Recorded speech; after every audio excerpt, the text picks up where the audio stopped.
Mas eu confesso que é triste encontrar pessoas inteligentes, com diplomas e excelente currículo, agindo e pensando como o primeiro bebê da nossa parábola. Mas quando eu digo isso, eu já posso quase imaginar ou ouvir alguns ateus ironizando: mas não é justamente por serem inteligentes que essas pessoas pensam desse jeito? Cuidado com estereótipos e argumentos por autoridade. Lembro-me da advertência do escritor austríaco Karl Kraus, que dizia: há imbecis superficiais e imbecis profundos. Deixe-me dizer que eu valorizo muito os estudos e a vida acadêmica, mas não de modo absoluto, como se cultura fosse sinônimo automático de sabedoria. Aliás, devemos tomar cuidado com isto, pois genialidade e acúmulo de estudos não constituem um salvo-conduto contra equívocos e neuroses. Pelo contrário, podem até contribuir com a demência em alguns casos. A história está repleta de homens e mulheres talentosos que passaram a vida trafegando por um vértice em que a loucura e a genialidade pareciam caminhar de mãos dadas. Veja os exemplos de Di Cavalcanti, Van Gogh, Nietzsche, apenas para citar alguns. Seguindo nessa linha de valorização e ao mesmo tempo desconfiança de alguns arrazoados intelectuais, falando especificamente sobre valores morais, há escritores céticos que argumentam em duas frentes que, para mim, não fazem sentido. Eles, primeiramente, pegam as coisas que são ruins, que acontecem nesse mundo, e argumentam com isto que eles têm uma prova absoluta de que Deus não existe, pois, se Deus existisse, tais coisas não aconteceriam. Em seguida, eles argumentam que não precisamos de Deus para estabelecer valores éticos e morais. Será? Falando do terrível tsunami de 2004, o autor ateu Sam Harris escreveu: se Deus existe e se interessa pelos seres humanos, sua vontade não deveria ser misteriosa. Ele disse isso para responder com ironia ao argumento cristão de que coisas ruins acontecem por uma vontade permissiva de Deus, da qual não temos todos os detalhes. Quando eu digo vontade permissiva de Deus, refiro-me a algumas coisas que Deus não gostaria que ocorressem, mas uma vez que ocorrem, Ele também não as impede, Ele as permite acontecer. Eu poderia, por exemplo, rejeitar a graça de Cristo agora e escolher a perdição ao invés do paraíso. Deus definitivamente não quer isto para a minha vida, mas Ele não me impedirá de exercer o meu livre-arbítrio. Entendeu? No caso de alguns eventos catastróficos dos quais não temos explicação, mas sabemos que Deus permitiu que ocorressem, dizemos que são desígnios divinos misteriosos e que não nos cabe compreendê-los necessariamente, mas aceitá-los. E é a isto que Harris está respondendo. Na crítica dele, se existe mesmo um Deus que quer o nosso bem, os seus desígnios jamais deveriam ser misteriosos. Ele não deveria esconder nada de suas criaturas. Será? Preste atenção nessa imagem. Veja o sofrimento dessa criança enquanto seu pai a segura para tomar a vacina. Será que ela entende tudo o que está acontecendo? São cenas simples, eu sei, mas que depõem contra o raciocínio de Harris de que quem ama sempre deixa claro a sua vontade. E na vida, não é bem assim. Como explicar para um bebê que ele está recebendo uma dolorosa agulhada com a aprovação de alguém que deveria protegê-lo da dor? Pois saiba que há mais mistérios entre nós, Deus e o cosmos, do que entre um bebê, o seu pai e uma injeção. Aliás, uma coisa que não podemos esquecer é que o próprio incômodo que sentimos com o mal é uma forte argumentação para a existência de Deus. Como? Eu vou explicar para você. Se eu digo que Deus não pode existir porque existe o mal, estou pelo menos admitindo que existe o mal, certo? Mas se existe o mal, então também existe o bem. De outra forma, qual parâmetro eu teria de comparação? Se não existe uma temperatura certa, como posso afirmar que algo está muito quente ou muito frio? Continuando, se há bem e mal, então existe parâmetro ético e moral. ou melhor ainda, legal, que estabelece coisas como sendo boas e coisas como sendo ruins, correto? Continuando. Se há tal parâmetro legal, então deve haver também um legislador, porque leis demandam um legislador. Mas é aqui que entra a contradição do argumento ateísta. Se não há um legislador divino, conforme a tese do ateu, então não pode haver legislação. Se não há legislação, não há parâmetro de bem e de mal. Se não há parâmetro, então as noções de bem e mal também são fictícias. Logo, como se pode argumentar com tanta certeza que o mal é uma prova de que Deus não existe? Deixe-me trabalhar outro exemplo com você para ficar bem claro. Se eu disser que jiló não é gostoso e alguém perguntar com base em que estou dizendo aquilo, eu devo afirmar que é com base no meu gosto pessoal, pois há pessoas que não gostam de jiló, mas há outras que o consideram saboroso, não é mesmo? Mas se eu disser que o genocídio praticado por Adolf Hitler foi moralmente errado, eu não estou afirmando isto com base no meu gosto pessoal ou no meu código de valores. Espera-se que todos os seres humanos de bom senso concordem com isto, e nesse ponto, tanto ateus como crentes são sensatos em dizer não. Unanimemente podemos afirmar que aquilo que Hitler fez foi errado. Ele não tinha o direito de fazer o que fez. E é aqui que existe o nosso divisor de águas. É que nessa argumentação, o crente vai dizer que Hitler fez o que é errado aos olhos de Deus.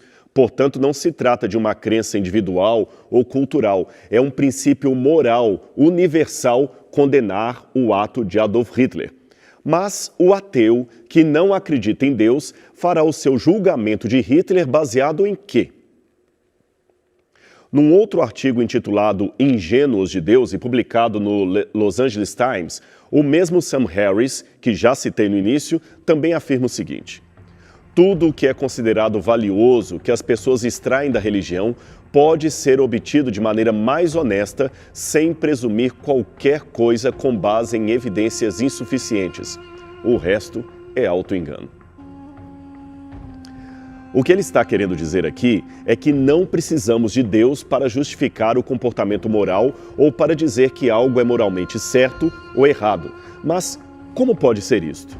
É uma questão de lógica afirmar que todos os parâmetros, leis, acordos, contratos, regulamentos, enfim, tudo o que seja legal tem de ter um autor inteligente por detrás daquela regra. Pegue, por exemplo, o seu celular. Isso, o aparelho de celular que está perto de você. Ele é cheio de regras. Você não pode, por exemplo, mandar uma mensagem para alguém que bloqueou o seu contato, nem fazer ligações acima dos créditos que você comprou. Agora, seria estupidez dizer que esses acordos de telefonia são autocriados pelo aparelho, pelo sistema, e que os programadores, analistas de TI simplesmente não existem.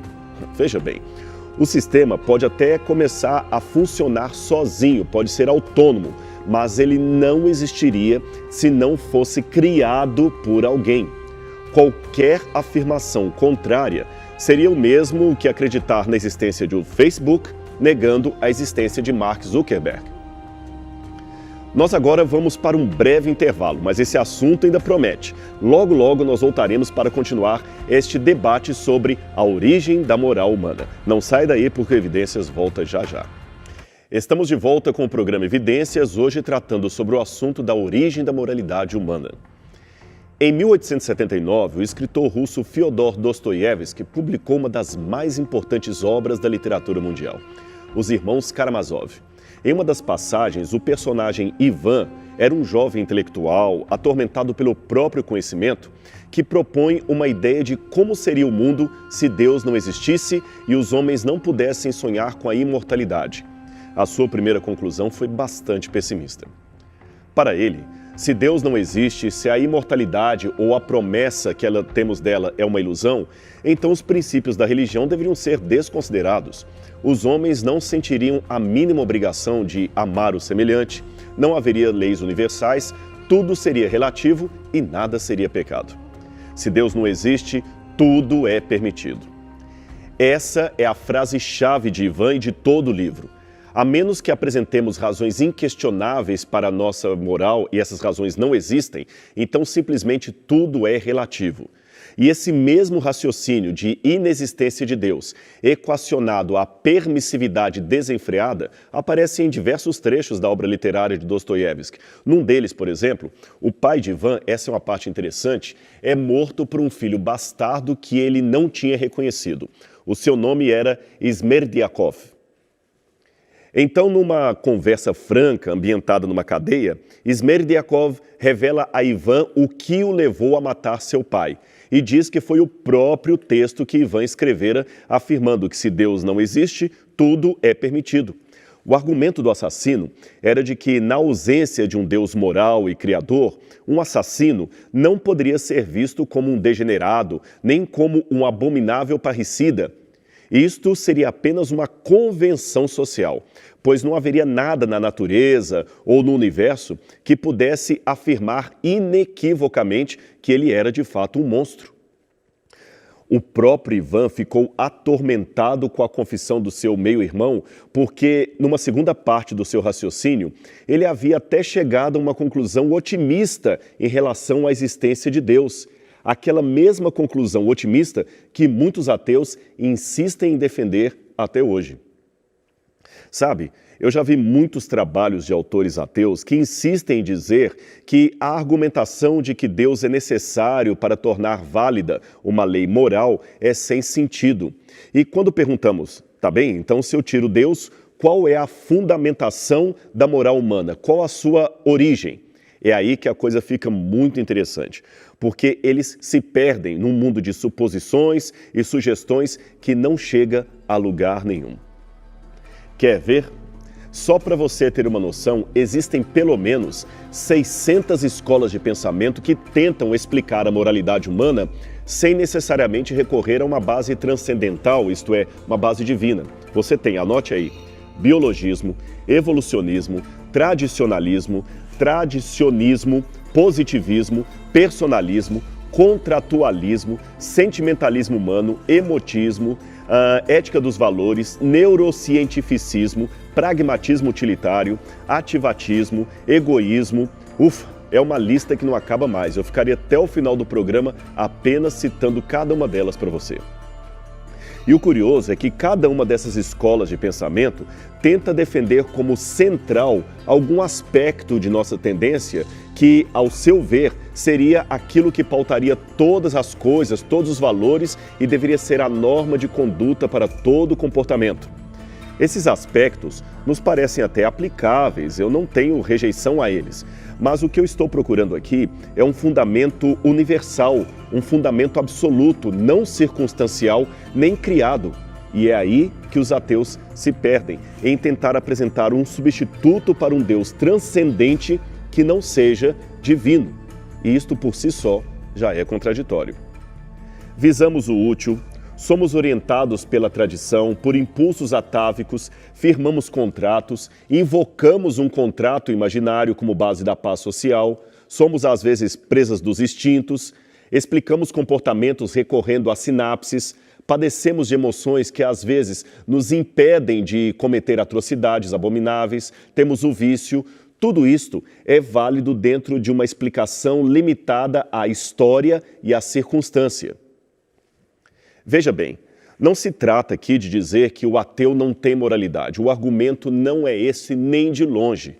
Eu afirmo para você sem medo de errar. Há ateus de excelente caráter e religiosos que não têm caráter algum, mesmo dizendo acreditar em Deus. O ponto que eu quero destacar aqui é que, sem Deus, o argumento que o ateu usa para fazer o bem só vale na esfera local, circunstancial. Em termos transculturais ou universais, a sua motivação pode ser facilmente refutada. Por exemplo, se alguém defendesse o nazismo e sua campanha de extermínio, qual seria o critério para dizer que aquela pessoa estaria definitivamente errada em pensar assim? Onde está escrito que matar seres humanos é errado? Nas leis do Estado? Bem, que Estado? Pois na Alemanha nazista daquele tempo, isto era perfeitamente legal. A base da moralidade humana estaria no raciocínio, na racionalidade humana. Qual racionalidade? Pois havia intelectuais de alto calibre mental que apoiavam filosoficamente e até cientificamente o que Hitler fazia. Alguns me dizem, a base da moralidade universal humana estaria nas leis da natureza. E eu pergunto, que leis? Afinal de contas, muitos animais também exterminam os mais velhos, os doentes do grupo. Usar a ética da natureza selvagem também não parece uma ideia muito apropriada.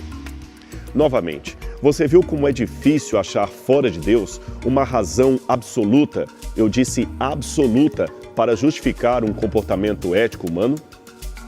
Agora fica fácil entender por que existem centenas de diferentes propostas para construir uma moralidade sem Deus e nenhuma delas parece agradar a todos os proponentes ateus. Isso, aliás, já é uma prova de que tais propostas tão triunfalistas não podem justificar as leis morais, pois elas são propostas subjetivas, não são propostas universais. Deixe-me agora dar mais um exemplo para você de como os ateus raciocinam.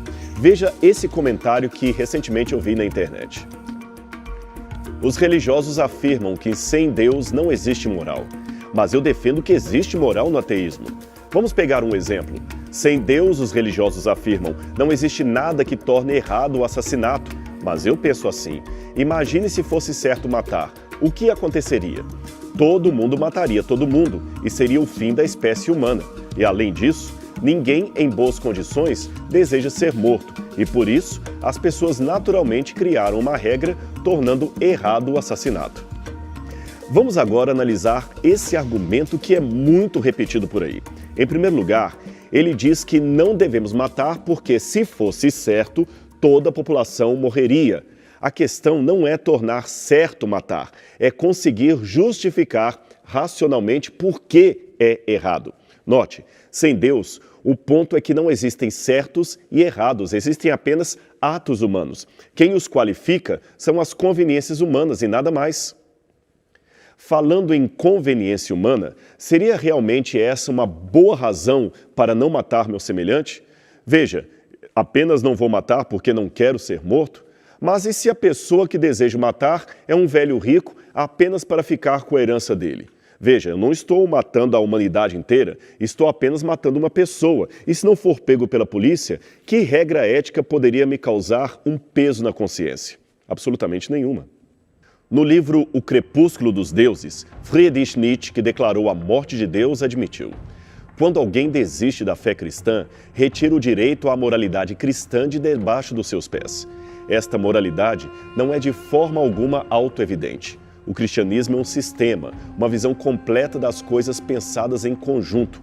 Pela quebra de um conceito tão importante como este, isto é, a fé em Deus, tudo mais será rompido. Voltando ao conceito de Dostoiévski de que se Deus não existe, tudo é permitido, o interessante é que mesmo no mundo acadêmico que celebra a genialidade desse autor, esse mesmo mundo sente-se desconfortável com a sua tese central. Eles deploram o argumento afirmando que agir moralmente bem não é algo que depende de crenças religiosas. E como eu disse, isso está até certo ponto correto. Aliás, não foi a intenção do autor dizer que somente crentes são moralmente bons. Qualquer um que estuda filosofia moral e história saberá dizer que crença doutrinária na existência de Deus não torna o indivíduo automaticamente melhor. Países cristãos estão repletos de violência. Aliás, não precisa ir longe. A própria Bíblia afirma em Tiago 2, verso 19, que até os demônios creem e estremecem, ou seja, o demônio, de acordo com a Bíblia, não é ateu, e sim crente, e mesmo assim ainda é um demônio. Crentes matam, ateus matam. Crentes roubam, ateus roubam. Da mesma maneira que encontramos mau caráter num grupo, encontramos mau caráter no outro grupo.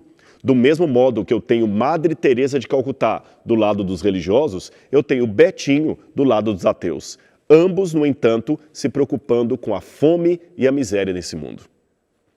A pergunta óbvia que me vem à mente, nesse caso a favor dos ateus, seria o seguinte: por que o ateísmo de Betinho não o estimulou a praticar a criminalidade?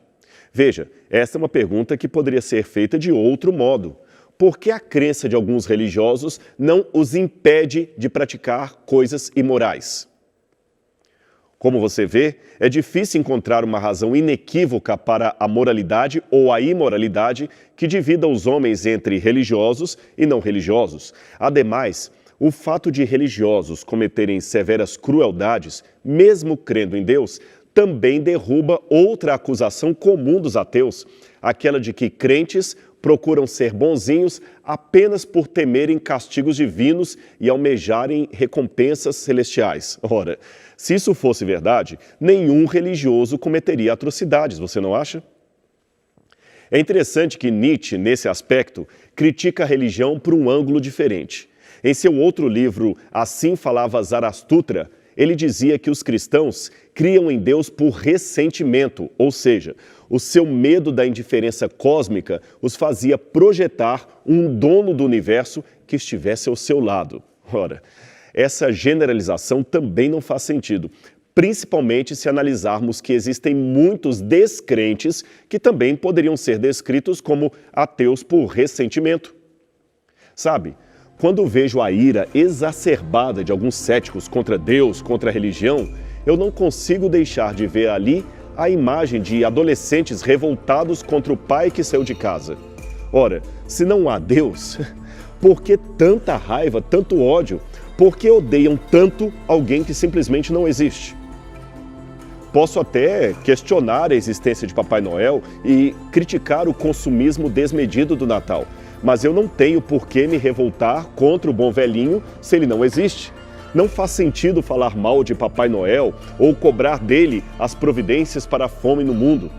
Mas muitos ateus, que comparam Deus a Papai Noel, cobram do bom velhinho o presente que não ganharam. Agem como se ele realmente existisse e pudesse ser odiado, pudesse ser questionado. É por perguntas como esta que eu confesso para você que faz mais sentido na minha mente crer do que descrer. Na verdade, como diria um autor, não tenho fé suficiente para ser ateu. O programa Evidências de hoje fica por aqui, mas semana que vem temos outro encontro aqui na TV Novo Tempo, no seu canal da Esperança. Até lá!